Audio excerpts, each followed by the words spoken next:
حوالات کی سلاخوں کے پیچھے سے میں اسے نماز پڑھتا دیکھ رہا تھا۔ وہ 25-26 سال کا خوبصورت نوجوان قتل کے مقدمے میں 2 دن پہلے ہی یہاں لایا گیا تھا، جہاں سے چند دن بعد عدالتی کارروائی کے بعد اسے جیل منتقل کیا جانا تھا۔ اس کے خلاف کیس کافی مضبوط تھا۔ غالب گمان تھا کہ 1-2 پیشیوں کے بعد ہی اسے سزائے موت سنا دی جائے گی۔ میں ایک پولیس والا ہوں اور پہلے دن سے ہی میرا رویہ اور لہجہ اس کے ساتھ کافی سخت رہا تھا، لیکن اس کے لبوں پر ہمیشہ ایک دل موہ لینے والی مسکراہٹ ہوتی تھی اور ہمیشہ وہ مجھے بڑا سمجھتے ہوئے ادب سے اور نرم لہجے میں بات کرتا تھا، اور مجھ جیسا سخت انسان بھی 2 دن میں ہی اس کے اچھے اخلاق کے سامنے ہار گیا تھا۔ اب وہ سلام پھیرنے کے بعد دعا مانگ رہا تھا۔ میں اسے دیکھتا ہی رہ گیا۔ وہ اس طرح خشوع و خضوع سے دعا مانگ رہا تھا کہ یوں لگتا تھا جیسے وہ جس سے مانگ رہا ہے وہ اس کے بالکل سامنے بیٹھا ہو۔ دعا کے بعد اس کی نظر مجھ پر پڑی تو اس کے لبوں پر پھر وہی مسکراہٹ نمودار ہوئی۔ وہ اٹھ کر میرے پاس آیا اور ہمیشہ کی طرح میرا حال احوال پوچھا۔ آج خلاف معمول میرا لہجہ کافی نرم تھا۔ باتوں کے دوران میں نے اس سے پوچھا کہ کیا واقعی اس نے قتل جیسا جرم کیا ہے، کیونکہ مجھے اس کی معصومیت سے نہیں لگ رہا تھا کہ وہ قتل جیسا جرم کر سکتا ہے۔ ایک انسان کا قتل پوری انسانیت کا قتل ہے، تو پھر میں ایسا گناؤنا جرم کیسے کر سکتا ہوں؟ اس نے مسکراتے ہوئے جواب دیا۔ تو پھر میں نے سوالیہ نظروں سے اس کی طرف دیکھا۔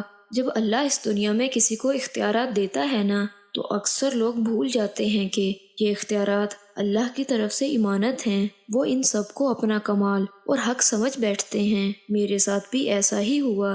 ہمارے علاقے کے ایک بااثر انسان نے قتل کر دیا۔ اتفاق سے میں وہاں سے چند قدم ہی دور تھا۔ اس نے الزام مجھ پر لگا دیا۔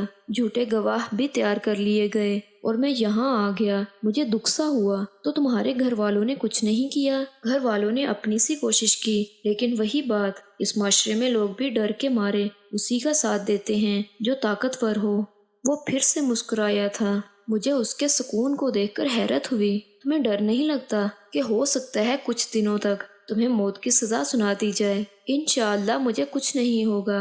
میں نے اس کے آگے اپنی عرضی رکھ دی ہے، جس کے سامنے بڑے سے بڑے بادشاہ کی بھی کوئی حیثیت نہیں۔ اس نے پر یقین لہجے میں جواب دیا۔ میں نے پھر سوالیہ نظروں سے اسے دیکھا۔ میں اپنے اللہ کی بات کر رہا ہوں۔ اسے میری بے گناہی کا علم ہے اور وہ مجھے کچھ نہیں ہونے دے گا۔ اس کے ہر لفظ سے محبت ٹپک رہی تھی۔ تمہیں یقین ہے کہ دعا سے کام ہو جائے گا؟ اگر نہ ہوا تو؟ میں نے پوچھا۔ وہ بولا، جب اس سے مانگا جاتا ہے نا تو پھر شک میں نہیں پڑتے کہ وہ قبول نہیں کرے گا، بس سب کچھ اس پر چھوڑ کر انتظار کرتے ہیں۔ اس کے لہجے میں یقین ہی یقین تھا۔ میں بس اس کے لہجے کو تکتا رہ گیا کہ اس سے پہلے اللہ پر اتنا یقین شاید ہی کسی میں دیکھا ہو۔ 3 دن مزید گزر گئے۔ اس دوران اس کے گھر والے بھی اس سے ملنے آئے تھے۔ وہ اپنے والدین کا اکلوتا بیٹا تھا۔ ماں کا رو رو کر برا حال تھا، لیکن اس کے سکون میں کوئی کمی نہیں آئی تھی۔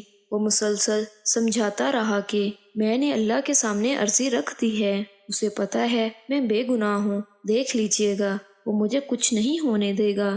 میں نے اللہ پر اتنا یقین اس سے پہلے صرف پڑھا ہی تھا، لیکن کبھی نہیں دیکھا تھا۔ میرے دل میں اب اس کے لیے عقیدت کے جذبات پیدا ہونا شروع ہو گئے تھے۔ شاید اللہ کی محبت ہوتی ہی ایسی ہے جو پتھر دل کو بھی پگھلا دیتی ہے۔ اور پھر جب اسے عدالت میں پیش کیا جانا تھا، اس سے 1 دن پہلے ہی عجیب واقعہ ہوا۔ جس شخص نے خود قتل کر کے الزام اس پر لگایا تھا، وہ اپنی بیوی اور اکلوتے بچے کے ساتھ گاڑی میں کہیں جا رہا تھا کہ اسے ایک خوفناک حادثہ پیش آیا، جس کے نتیجے میں اس کی بیوی اور بچہ تو موقع پر ہی جاں بحق ہو گئے، جبکہ اسے شدید زخمی حالت میں ہسپتال منتقل کیا گیا۔ کافی گھنٹوں بعد ہوش میں آنے کے بعد اسے بیوی اور بچے کے مرنے کی خبر ملی تو اس کی حالت اور بگڑ گئی۔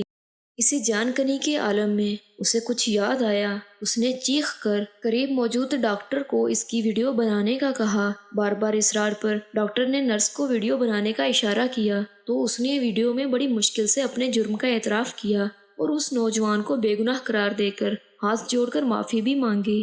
اس نے ڈاکٹر سے وعدہ لیا کہ وہ یہ ویڈیو ضرور پولیس اسٹیشن لے کر جائے گا۔ شاید بیوی بچے کے مرنے کے بعد اور اپنی حالت کا علم ہو جانے کے بعد وہ اس گناہ کو ساتھ لے کر مرنا نہیں چاہتا تھا ادھر ویڈیو پولیس اسٹیشن پہنچی، ادھر وہ آدمی مر گیا۔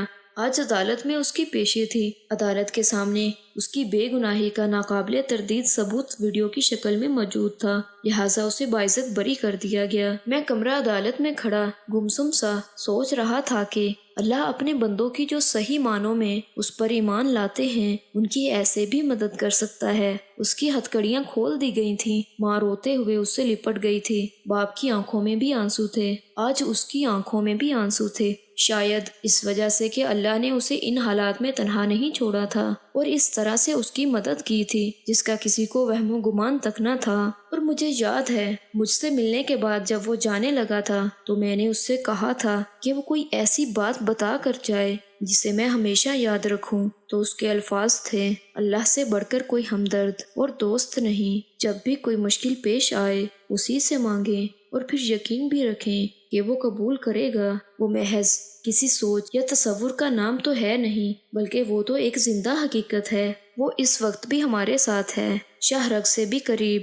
وہ ہمیں دیکھتا رہتا ہے کہ مشکل میں ہمارا رد عمل کیا ہوگا، اور جو اس سے مانگ کر شک میں نہیں پڑتے اللہ بھی انہیں کبھی تنہا نہیں چھوڑتا۔ ایسے طریقوں سے اس کی مدد کرتا ہے کہ عقل حیران رہ جاتی ہے۔ وہ اب واپس جا رہا تھا اور مجھے یوں محسوس ہو رہا تھا جیسے میں آج ہی مسلمان ہوا ہوں، یا جیسے میں نے آج اپنے اللہ کو پا لیا ہے۔